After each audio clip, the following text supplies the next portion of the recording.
चीन से 2 अरब 30 करोड़ डॉलर्स पाकिस्तान आ गए। मरकजी बैंक के पास ज़र मुबादला ज़खायर 10 अरब डॉलर से जायद हो गए। वज़ीर खजाना मिफ्ताह इस्माइल ने कर्ज की रकम मौसूल होने की तस्दीक कर दी। हुकूमत के अहम मुआशी फैसले। बड़ी सनतों पर 10% सुपर टैक्स लगाया जाएगा। सालाना 15 करोड़ आमदनी पर 20 करोड़ रुपए, आमदनी पर 2, 25 करोड़ रुपए से ज्यादा आमदनी पर 3 और 30 करोड़ सालाना आमदनी पर 4% टैक्स अदा करना होगा। गरीब ने बहुत कुर्बानियां दे दी, अब अमीरों की बारी है। वजीर आजम शहबाज शरीफ का ऐलान।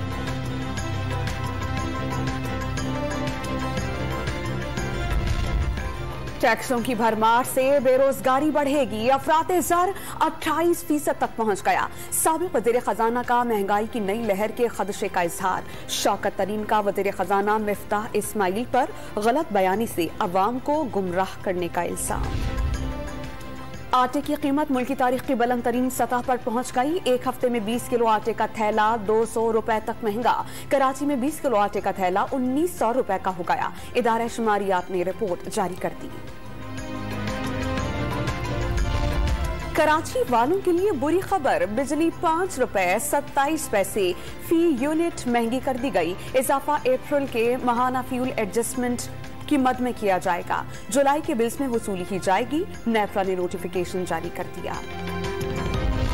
हफ्ते के रोज खाने पीने की कोई दुकान और होटल रात को जल्दी बंद नहीं करना पड़ेंगे। सिंध हुकूमत ने पाबंदियों में नरमी कर दी। पाबंदियों में तरमीम का नया एलामिया जारी।